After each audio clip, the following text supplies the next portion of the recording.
कहानी की शुरुआत एक स्ट्रेंज वीडियो को दिखाते हुए होती है, जिसमें हम एक लड़की को एक सर्कल के अंदर बैठा हुआ देखते हैं। तभी वहां पर एक आदमी आता है और उस लड़की के सर पर हाथ रखकर खड़ा हो जाता है। फिर कुछ लोग मिलकर उस लड़की को रस्सी से बांधकर खींचना शुरू कर देते हैं और एक औरत इस पूरे सीन को कैमरे में रिकॉर्ड कर रही होती है और फिर ये सीन यहीं पर कट हो जाता है।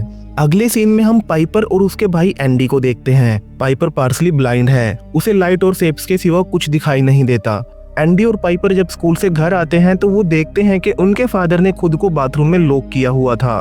वो दोनों दरवाजा खुलवाने की बहुत कोशिश करते हैं, लेकिन अंदर से उनका पिता कोई जवाब नहीं देता। तो मजबूरी में एंडी लॉक तोड़कर बाथरूम के अंदर चला जाता है, जहाँ पर वो देखता है कि उसका पिता बेहोशी की हालत में नीचे गिरा हुआ था। इसके बाद एंडी के फादर को तुरंत हॉस्पिटल ले जाया जाता है, जहां पर डॉक्टर उन्हें मृत घोषित कर देते हैं। असल में इनका पिता एक सीरियस बीमारी से जूझ रहा था और उनकी वाइफ के डेथ के बाद वो एक गहरे डिप्रेशन में चला गया था, जिसकी वजह से उनकी बीमारी आउट ऑफ कंट्रोल हो गई थी। अब क्योंकि एंडी और पाइपर दोनों की एज 18 साल से कम थी, इसलिए चाइल्ड वेलफेयर डिपार्टमेंट की चीफ वेंडी उनकी केयर के लिए उन्हें फोस्टर मदर लारा के पास रहने के लिए भेज देती है। अगले दिन ये दोनों लारा के घर पर पहुंच जाते हैं, जहां लारा पाइपर को देखकर तो बहुत खुश होती है, लेकिन एंडी के साथ उसका बिहेवियर शुरू से ही थोड़ा अजीब था।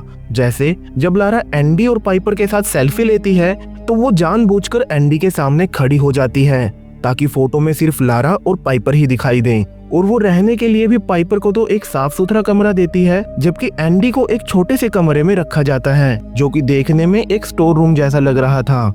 खैर, यहाँ पर लारा उन्हें बताती है कि उसकी भी पाइपर की उम्र की एक बेटी थी, जिसका नाम कैथी था और उसकी कुछ टाइम पहले स्विमिंग पूल में डूबने से डेथ हो गई थी। इसके बाद एंडी और पाइपर घर के बैकयार्ड में जाते हैं, जहां उनकी मुलाकात ओलिवर नाम के एक बच्चे से होती है। लारा इन्हें बताती है कि ओलिवर की फैमिली भी कुछ टाइम पहले एक एक्सीडेंट में मर चुकी है और उस हादसे के बाद से ही ओलिवर ने बोलना बिल्कुल बंद कर दिया है। अब रात के टाइम एंडी अपनी रूम की विंडो से लारा और ओलिवर को घर के बाहर बने एक छोटे रूम में जाते हुए देखता है, लेकिन वो इस पर ज्यादा ध्यान नहीं देता।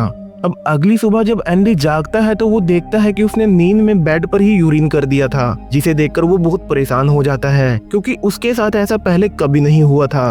और यहाँ पर हम ये भी नोटिस करते हैं कि लारा ओलिवर को हमेशा एक कमरे में बंद करके रखती थी।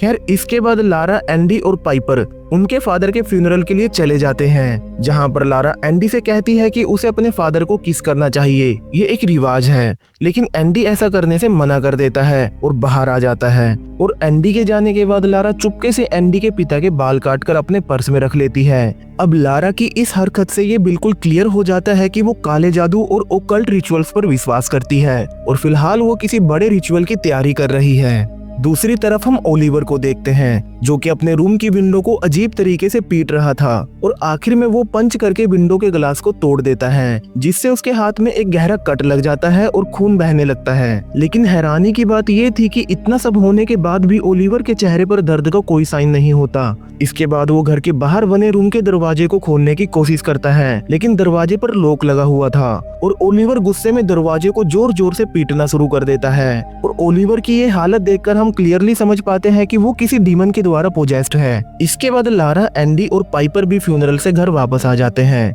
एंडी का मूड आज बहुत ज्यादा खराब था और लारा उसका मूड ठीक करने के लिए उसे एक ड्रिंक ऑफर करती है और फिर ये दोनों बहुत ज्यादा ड्रिंक करते हैं। और नशे की हालत में एंडी लारा को बताता है कि पाइपर उसकी सौतेली बहन है और वो ये भी बताता है कि उसका पिता सिर्फ पाइपर से ही प्यार किया करता था। वो बचपन से ही एंडी से नफरत करता था और उसे बहुत मारा करता था, जिसकी वजह से एंडी के मन में पाइपर के लिए जेलेसी और गुस्सा भर गया और एक बार तो उसने पाइपर को मारा भी था। इसके बाद एंडी सोने के लिए अपने कमरे में चला जाता है और एंडी के सोने के बाद लारा चुपके से उसके कमरे में आती है और एक मग में यूरिन करके उसे एंडी के बिस्तर पर डाल देती है। तभी लारा को बाहर से कोई अजीब सी आवाज सुनाई देती है और जब लारा विंडो के बाहर देखती है तो उसे ओलिवर घर के बाहर खड़ा हुआ दिखाई देता है और वो उसे अंदर ले आती है। यहाँ पर लारा ओलिवर से कुछ अजीब अजीब बातें करने लगती है। वो कहती है कि उसे थोड़ा वेट करना होगा और फिर वो पूछती है कि मैं कैसे यकीन करूँ कि ओलिवर की बॉडी में तुम ही हो, जिसके जिसके जवाब में ओलिवर मिरर की तरफ इशारा करता है और जैसे ही लारा मिरर में ओलिवर की रिफ्लेक्शन देखती है तो उसे एक डीमन दिखाई देता है और तभी मिरर टूट जाता है। इस इंसिडेंट के बाद हम ये समझ पाते हैं कि ओलिवर की बॉडी में डीमन होने की बात लारा को पहले से पता थी। अब लारा ये सब क्यों कर रही थी, इसका जवाब हमें कहानी में आगे मिलेगा।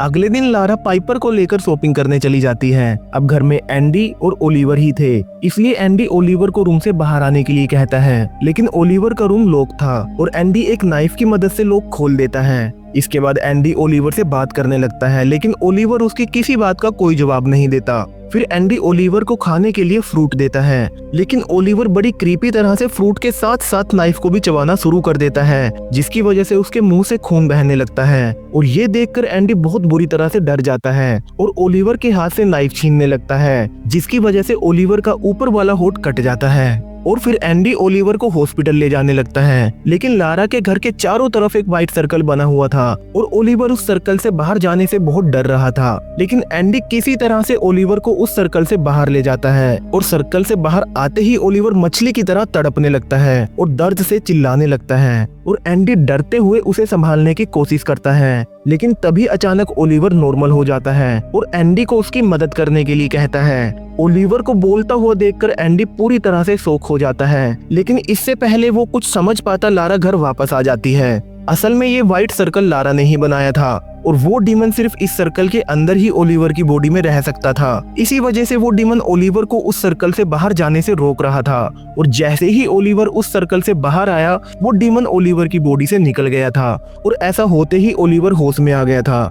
खैर अब लारा गुस्से में एंडी पर चिल्लाते हुए ओलिवर को फिर से घर के अंदर ले जाती है और उसे अपने कमरे में ले जाकर रूम को अंदर से बंद कर लेती है। फिर वो टीवी में एक वीडियो टेप चलाती है और इस टेप में वही वीडियो क्लिप थी जिसे हमने मूवी की शुरुआत में देखा था। असल में इस टेप में डीमन को बुलाने का पूरा रिचुअल रिकॉर्ड था और लारा वीडियो देखकर वो रिचुअल परफॉर्म करती है और उस डीमन को दोबारा ओलिवर की बॉडी में बुला लेती है। इसके बाद एंडी को नहाते समय बाथरूम में उसका पिता दिखाई देता है, जो कि एंडी से कहता है कि पाइपर की जान को खतरा है, वो बारिश में मारी जाएगी। अपने फादर को देखकर एंडी बुरी तरह से डर जाता है और बाथरूम से भागने की कोशिश करता है, लेकिन पानी की वजह से उसका पैर स्लिप हो जाता है और वो गिरकर बेहोश हो जाता है। और जब एंडी को होश आता है तो वो खुद को हॉस्पिटल में पाता है। वो विंडो से बाहर देखता है तो बाहर बहुत तेज बारिश हो रही थी। बारिश को देखते ही उसे पाइपर की चिंता होने लगती है और वो हॉस्पिटल से भागने की कोशिश करता है, लेकिन डॉक्टर उसे बताते हैं कि उसके सर पर बहुत गहरी चोट लगी है, इसलिए उसे कम से कम 2 दिन हॉस्पिटल में ही रहना पड़ेगा।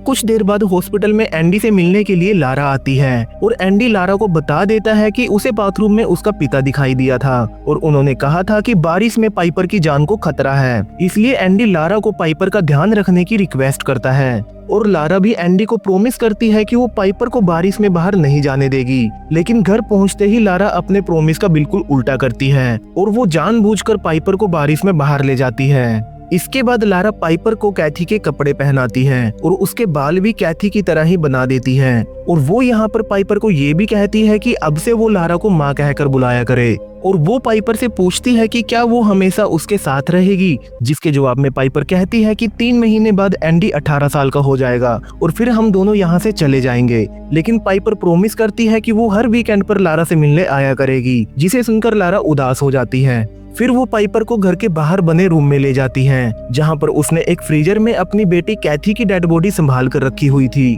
और दोस्तों यहाँ पर समझ में आती है इस मूवी की असली कहानी। असल में लारा अभी तक अपनी बेटी की मौत के सदमे से उभर नहीं पाई थी और वो कुछ भी करके अपनी बेटी को वापस लाना चाहती थी, चाहे इसके लिए उसे किसी डीमन से ही मदद क्यों ना लेनी पड़े। और इसी वजह से उसने ओलिवर की बॉडी में डीमन को बुलाया था और इसीलिए उसने कैथी की डेड बॉडी को फ्रीजर में संभाल कर रखा हुआ था, ताकि कैथी की आत्मा को पाइपर के शरीर में डाला जा सके और पाइपर के शरीर में कैथी को फिर से जिंदा किया जा सके। लेकिन इस रिचुअल को पूरा करने के लिए पाइपर को भी पहले बिल्कुल वैसे ही मरना होगा जैसे कैथी की डेथ हुई थी, यानी स्विमिंग पूल में डूबकर।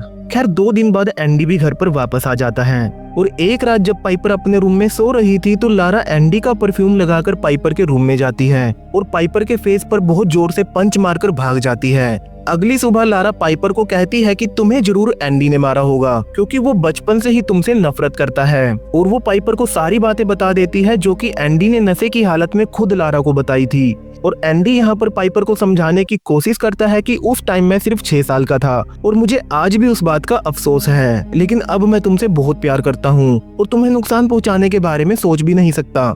अब क्योंकि लारा ने पाइपर के कमरे में जाने से पहले एंडी का परफ्यूम लगा लिया था, इसलिए पाइपर को भी यही लगने लगता है कि शायद एंडी ने ही उसे मारा होगा। अब यहाँ पर एंडी को अच्छे से पता था कि ये सब लारा का ही काम है, इसलिए वो पाइपर को उसके साथ चलने के लिए कहता है, लेकिन पाइपर उसके साथ जाने से मना कर देती है। इसलिए एंडी गुस्से में लारा को धक्का देकर वहाँ से निकल जाता है और हेल्प के लिए सीधा वेंडी के पास जाता है, लेकिन लारा फोन करके वेंडी को पहले ही एंडी के खिलाफ भड़का देती है। वो वेंडी को बताती है कि एंडी को हेलुसिनेशन की बीमारी हो गई है। वो अपने मरे हुए फादर को देखता है और साथ में वो उसे ये भी बता देती है कि एंडी अब तक बिस्तर में यूरिन करता है, जो कि हेलुसिनेशन और डिप्रेशन का ही सिम्टम है। और यहाँ पर हमें समझ में आता है कि लारा पहले दिन से ही एंडी के खिलाफ प्लानिंग कर रही थी, ताकि वो एंडी और पाइपर को दूर कर सके और फिर रिचुअल के जरिए पाइपर की बॉडी में कैथी को फिर से जिंदा कर सके। खैर, वेंडी से बात करते टाइम एंडी का ध्यान एक मिसिंग पोस्टर पर पड़ता है और ये मिसिंग चाइल्ड कोई और नहीं बल्कि ओलिवर था और एंडी वेंडी को इसके बारे में बता देता है और वो वेंडी को एक बार लारा का घर चेक करने के लिए मना लेता है। वहीं दूसरी तरफ लारा पाइपर को गेमिंग के लिए ट्रेनिंग सेंटर छोड़ देती है और जब वो घर वापस आती है तो ओलिवर पूरी तरह से कंट्रोल से बाहर हो चुका था और वो लारा पर ही अटैक कर देता है, लेकिन लारा किसी तरह खुद को बचाकर एक कमरे में छुप जाती है। इसके बाद ओलिवर बड़ी क्रीपी तरीके से घर के फर्नीचर और अपने ही शरीर को खाने लगता है। थोड़ी देर बाद लारा हिम्मत जुटाकर विंडो के ग्लास पर अपने खून से एक सर्कल बनाती है, जिसे देखकर ओलिवर फिर से शांत हो जाता है और लारा उसे घर के बाहर वाले कमरे में लॉक कर देती है। दूसरी तरफ एंडी और वेंडी लारा के घर के लिए निकल जाते हैं और रास्ते में एंडी पाइपर को वॉइस मेल करके सब कुछ बता देता है और वो कहता है कि वो और वेंडी उसे लेने आ रहे हैं, लेकिन उस टाइम पाइपर का मोबाइल लारा के पास था, इसलिए वो सारा घर जल्दी जल्दी साफ करने लगती है और थोड़ी ही देर में वेंडी और एंडी यहाँ पर पहुँच जाते हैं।